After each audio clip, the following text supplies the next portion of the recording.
18 years I've been doing comedy. 18 years.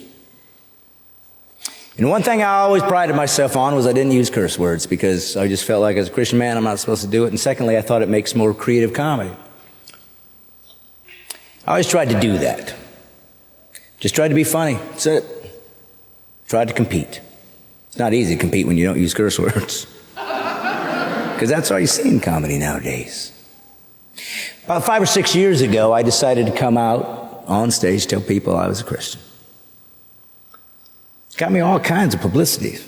Surprised me. I wasn't really looking for publicity for doing it. I just thought I was going to talk to my people who needed some comedy options, I felt. There's, not as many Christians out there doing comedy as there are in the mainstream. I just felt like this is what I want to do. And I was out in Hollywood trying to make it in TV and this and that, and nothing really happened. And I just left and I moved to Tennessee.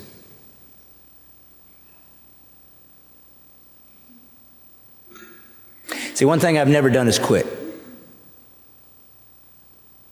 I believe that a Christian should be part of the arts.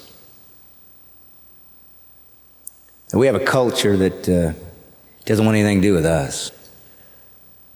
We're not engaging them. We're not showing them how artistic and creative we can be. So I thought I had to move to Nashville, Tennessee, and I was leaving Hollywood. Now, if you want to make it in the movie business or television, you don't want to leave Hollywood and go to Nashville, Tennessee. Kind of defeats the purpose. But I thought I was supposed to move to Nashville, Tennessee and do comedy for my people, my tribe. And I wanted to make it in TV and motion pictures. And I'm leaving. And I'll never forget, I was in Palm Springs and I was getting ready to leave, and I get in my truck and with my wife and my 2 kids, my little girls, like 2, my boys 4 or something, little kids, and everything's packed up in my truck. Man, my whole family's going with me because I made this call, I gotta go. And I'm going down the 10 in Palm Springs, if you know, that goes past all them windmills you see in all the movies.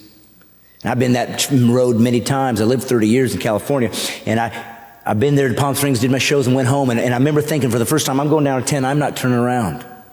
I'm going to a place that is not my own, to a people that I don't know. And the sun was coming up in the desert, and I'll never forget that I thought to myself, I guess my dream dies today. I guess I'm not going to make it in TV in Hollywood. And I felt like I quit.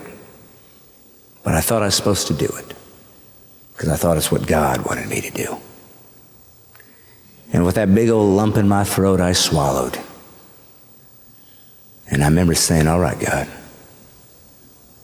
there's an adventure out there. Let's turn a page. Let's see what you got for me. And off we went to Tennessee. Not New York, not LA, don't have a shot.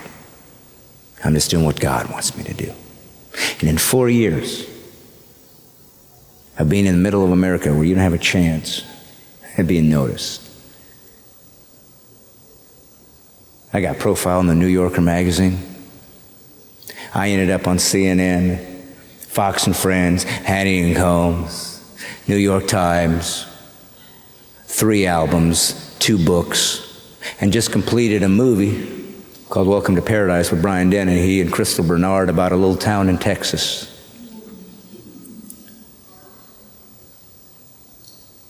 Because I did what God told me to do.